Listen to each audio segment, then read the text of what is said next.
Dhaka power distribution company limited এর নিয়োগ বিজ্ঞপ্তি প্রকাশ করেছে।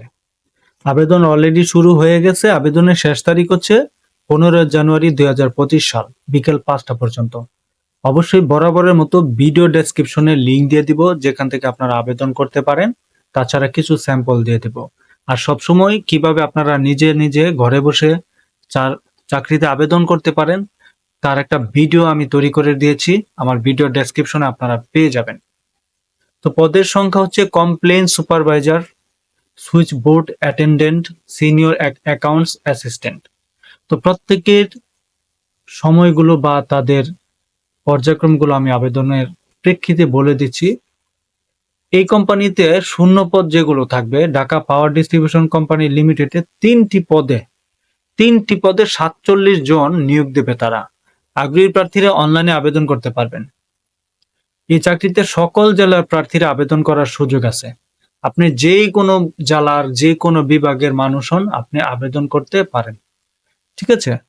আচ্ছা, কমপ্লেন সুপারভাইজারে কি পদসংখ্যা হচ্ছে 12 জন। স্নাতক বা সমমানের ডিগ্রি থাকতে হবে।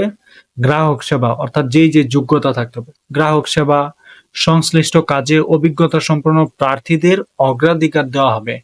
কম্পিউটার পরিচালনায় দক্ষ হইতে হবে। বেতনের স্কেল, মাসিক মূল বেতন হচ্ছে 27,000 টাকা। টিএডিএ ওইগুলো এখানে উল্লেখ করা নাই, মূল বেতনটাই 27,000 টাকা। তারপরের পদটা হচ্ছে সুইচ বোর্ড অ্যাটেন্ডেন্ট। পদের সংখ্যা 20 জন। শিক্ষাগত যোগ্যতা বিজ্ঞান বিভাগে ম্যাট্রিক বা সমমানের পাশ করলেই হবে, অথবা ইন্টার পাস। তার যোগ্যতা হচ্ছে কম্পিউটার পরিচালনায় দক্ষ হইতে হবে। পাওয়ার টেকনোলজি বা ইলেকট্রিক্যাল টেকনোলজি, মেকানিক্যাল টেকনোলজি বিষয়ে সরকারি কোনো শিক্ষা প্রতিষ্ঠান থেকে উত্তীর্ণ প্রার্থীদের অগ্রাধিকার দেওয়া হবে, ইলেকট্রিক মাধ্যমে আর কি। বেতন স্কেল, মূল বেতন হচ্ছে 25,000 টাকা। পরের পদটা হচ্ছে সিনিয়র অ্যাকাউন্টস অ্যাসিস্ট্যান্ট। পদের সংখ্যা 15 জন। তার শিক্ষাগত যোগ্যতা হচ্ছে ব্যবসা শিক্ষা বা বাণিজ্য বিভাগে স্নাতক বা সমতুল্য ডিগ্রি। মানে হচ্ছে আপনার অ্যাকাউন্টস বিষয়ের উপর, অ্যাকাউন্টিং এর উপর অনার্স থাকতে হবে, অথবা ডিগ্রি পাস হইলেই হবে। আপনার যে যোগ্যতা থাকতে হবে, কোনো পরীক্ষায় 3য় শ্রেণী বা 3rd গ্রেড পাইছেন এরকম হইলে হবে না। ফিনান্সিয়াল ম্যানেজমেন্ট সফটওয়্যার বিষয়ে জ্ঞান থাকলে ভালো।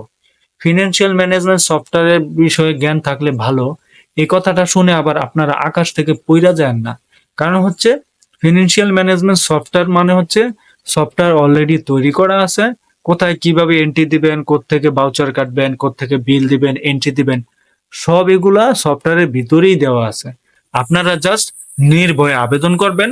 আপনার যখন চাকরি হয়ে যাবে, এই সফটওয়্যার বুঝতে আপনার 2 ঘন্টাও লাগবে না।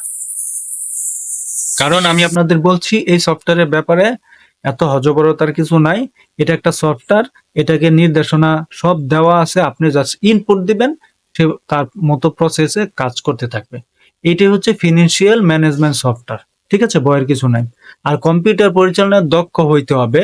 তার মাসিক মূল বেতন হচ্ছে 25,000 টাকা।